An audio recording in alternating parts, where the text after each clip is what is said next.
Hello everyone. तो स्वागत है आपका क्रिस्टल ऑल स्टडी में। और आज हम शुरू करने वाले हैं एंशंट हिस्ट्री और ये हमारा पहला लेक्चर है। और फिर हम साथ में मिलके पूरे सिलेबस को भी कवर करेंगे।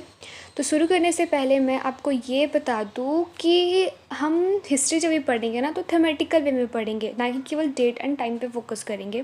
क्योंकि क्या होता है ना कि सोसाइटी में ना हिस्ट्री को लेके एक ऐसे मिथ बना देते हैं कि जो बच्चे अगर रट्टा मारने में अच्छे हैं तो फिर उनको हिस्ट्री के साथ जाना चाहिए, क्योंकि उसमें केवल डेट्स होते हैं, टाइम्स होते हैं, वो लर्न कर ले अच्छा तो फिर ठीक है। पर ऐसा कुछ नहीं है। लेकिन देखिए, जो आर्कियोलॉजिस्ट होते हैं ना वो भी हमारा डिटेक्टिव के जैसे काम करते हैं। डिटेक्टिव क्या करता है ना कि वो क्लू निकाल के और उसके पीछे की जो सच्चाई होती है वो हमें बताते हैं। आर्कियोलॉजिस्ट भी सेम वे में आर्कियोलॉजिकल साइट्स पे जाते हैं। वहाँ पे उन्हें जो भी मिलते हैं, जो भी सोर्सेज मिलते हैं, इधर इट इज़ इंस्क्रिप्शंस, कोइंस और any other thing like potteries वगैरह हो गए, तो वो सब ना वो ऐड ऑन करके मतलब सब एक साथ मिला के उसको क्लू एज अ क्लू देख के और फिर वो देखते हैं ना कि मतलब इसके पीछे की सच्चाई क्या है। तो ऐसा कुछ नहीं है कि हिस्ट्री केवल रट्टा मारने की चीज़ें हैं। ये जो मिथ है ना, पहले इससे बाहर निकलो और उसके बाद फिर हिस्ट्री पढ़ना शुरू करो। फिर जैसे बाकी सब्जेक्ट्स में भी मज़े आते हैं ना, मतलब सबके पीछे एक लॉजिक होता है, हिस्ट्री में भी लॉजिक्स हैं, बस हमें उसको समझने की ज़रूरत है। तो बहुत हो गया आगे शुरू करते हैं। तो आगे बढ़ने से पहले एक बारी हम सिलेबस को देखेंगे कि हमें आगे क्या क्या पढ़ना है, सो दैट आपको क्लैरिफिकेशन हो जाए कि हाँ मतलब बस ऐसे पढ़े नहीं जा रहे, आपको पता भी हो कि आप पढ़ क्या रहे हो। तो हम सिलेबस को एक बारी देख लेंगे। तो ये है हमारा एंशंट हिस्ट्री का सिलेबस। मैं एक बारी पढ़ देती हूँ।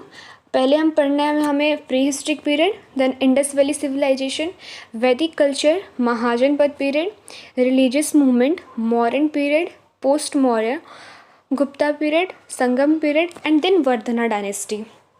तो हमें इतना कुछ पढ़ना है, मतलब हमारे पास 10 चैप्टर्स है और हमें ये एक एक करके सब गो थ्रू करेंगे।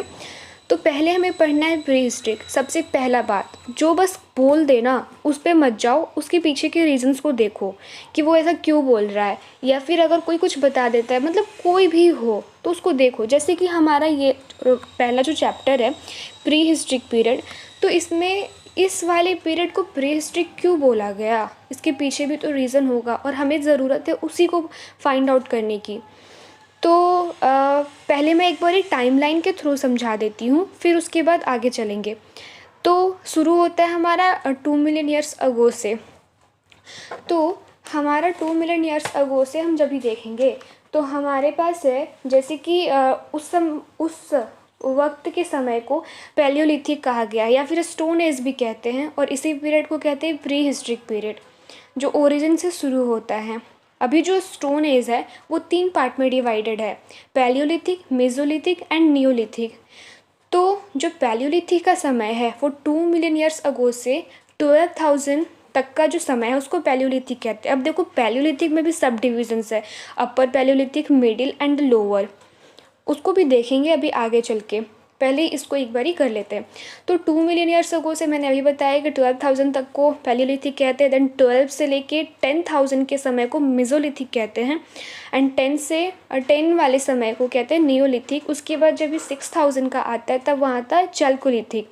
बेसिकली चैल्कोलिथिक के समय में कॉपर का डिस्कवर हो गया था। तो उसके बाद फिर आता है हमारा इंडस वैली सिविलाइजेशन, जो कि 2700 BCE में रहता है। और इंडस, जैसे मैंने अभी बताया कि पैलियोलिथिक में डिवीजन्स होते हैं 3, वैसे ही इंडस में भी 4 डिवीज़न होता है। मतलब इंडस वैली सिविलाइजेशन का जो पीरियड है लगभग 900 तक रहा था, तो उसमें भी डिवीजन्स है, अर्ली, मैच्योर, लेटर, ये सारे ऐसे उसमें भी करके डिवीजन्स है। उसके बाद फिर हमारा आता है वैदिक कल्चर। वैदिक कल्चर भी 2 पार्ट में डिवाइडेड है, मतलब एक 1500 के समय का वैदिक कल्चर और 1000 के समय का वैदिक कल्चर, दोनों अलग अलग है। दोनों में काफ़ी कुछ 1500 के समय में ऋग्वेद आ गया था एंड 1000 के समय में बाकी तीनों वेद्स आए थे। उसके बाद फिर 600 BCE आता है जिसमें हमारा महाजनपद आता है। उसके बाद फिर महाजनपद भी पहले 16 होते हैं, देन उसके बाद 4 आफ्टर दैट केवल एक बचता है, और वो एक जो रहता है वो मौर्यन एम्पायर रहता है। उस वक्त वो मगध में रूल कर रहा होता है। और उसके बाद फिर हम पढ़ेंगे पोस्ट मौर्यन। पोस्ट मौर्यन के बाद फिर हम पढ़ेंगे गुप्ता एंड देन गुप्ता के कंटेम्प्ररी में संगम पीरियड पढ़ना है हमें, और उसके बाद फिर हमें वर्धना डायनेस्टी पढ़नी है। तो ये ओवरऑल रहने वाला है। मैंने टॉपिक्स के साथ साथ थीमेटिक वे में समझा दिया, टाइमलाइन के साथ समझा दिया है कि हमें इस वक्त ये चीज़ें पढ़नी है। लाइक जैसे कि पहले बताया कि प्री हिस्ट्री के समय में मतलब टाइमलाइन बताई। और अब आगे चलते हैं हम। तो आगे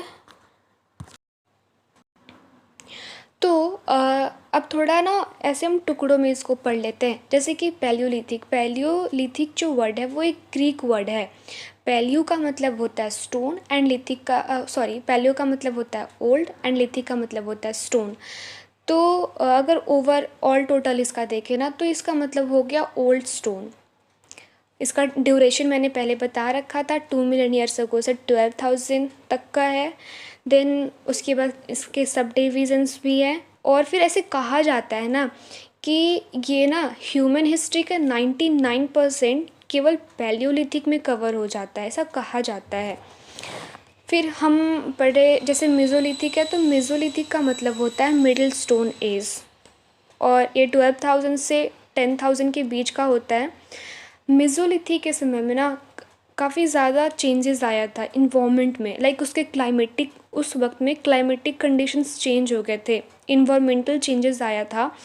जो लाइक उस समय लोग टूल्स यूज़ करते थे स्टोन्स के, वो स्टोन के टूल्स में भी काफ़ी चेंजेस आई थी। लाइक पहले वो केवल स्टोन के टूल्स को यूज़ करके हंटिंग के लिए यूज़ किया करते थे, उसमें शेपिंग वगैरह वो उतना ध्यान नहीं देते थे। जबकि इस वक्त जो स्टोन के जो भी हंटिंग करने के लिए जो स्टोन यूज़ करते थे उसके साइज़ में बहुत ज़्यादा चेंजेस आया था, माइक्रोलिथ्स भी आए थे, and then older stone varieties भी अवेलेबल थी उस वक्त। उसके बाद है नियोलिथिक।